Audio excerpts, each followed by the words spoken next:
बिहार में हुए घटनाक्रम को लेकर एमआईएम बिहार के यूथ प्रेसिडेंट सह नेशनल प्रवक्ता आदिल हसन आजाद ने क्या कुछ कहा है, देखिए इस पूरी रिपोर्ट में। आज जो फ्लोर टेस्ट पे जो मामला हुआ वो पूरे देश को पता चल गया एमआईएम किसके साथ है। राजद ने हमारे एमएलए को तोड़ा, तब भी हमने बीजेपी के खिलाफ जाकर आरजेडी का साथ दिया। जो तेजस्वी यादव मुसलमानों के मुद्दे पे कभी नहीं बोलेंगे, लेकिन तब भी एमआईएम ने बीजेपी को हराने के लिए तेजस्वी यादव का साथ दिया। बड़ारिया में 9 साल के बच्चे को उठा दिया, तेजस्वी यादव नहीं बोले। बिहार शरीफ में दंगा हुआ, तेजस्वी यादव नहीं बोले। सासाराम में दंगा हुआ, तेजस्वी यादव नहीं बोले। मदरसा अजीजिया को जला दिया गया, तेजस्वी यादव नहीं बोले।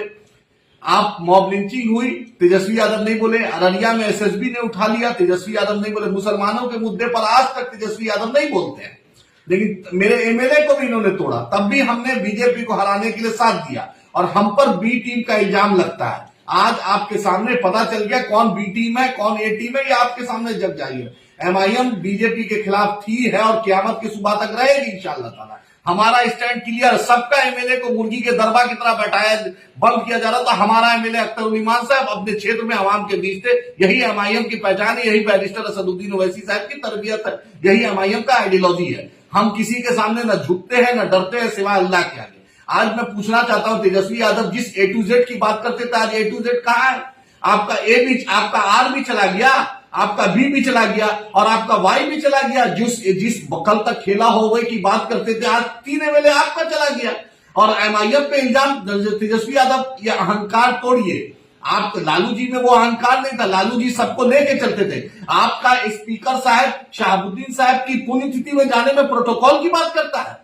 वही अजय सिंह की मां में जो पूर्व जो सांसद के पति है, उनकी मां में वो गए थे। शहाबुद्दीन साहब के परिवार को नेशनल एग्जीक्यूटिव से हटा दिया गया।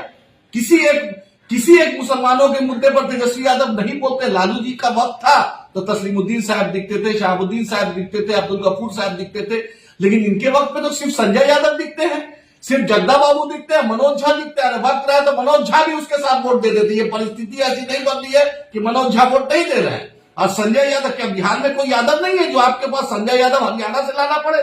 आप बताइए, आप दिख गया ना आपके सामने कि क्या स्टैंड है, किसका क्या है। एमआईएम डंके की चोट पे अपने आइडियोलॉजी के साथ है। मैं बिहार के मुसलमानों को, मजलूमों को, सीमांचल के लोगों को बोलना चाहता हूं, आज आपने देख लिया कि एमआईएम का क्या स्टैंड है। हमारे खंजर भी घोपा गया, हमारे साथ ज्यादती भी हुई, तब भी बीजेपी के खिलाफ हम रहते हैं, क्योंकि हमारा आइडियोलॉजी क्लियर है।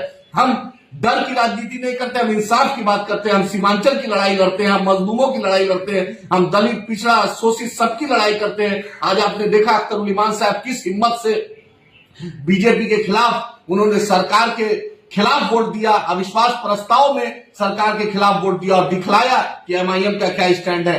कल जो बी टीम बोलते थे, उनके सूरत पे थूक पेटने से मुंह पर थूक पड़ता है। उनको पता चलना चाहिए कि बैरिस्टर असदुद्दीन ओवैसी साहब का जो शागिर्द है वो कभी झुकता नहीं है, कभी डरता नहीं, अपने स्टैंड पे क्लियर रहता है।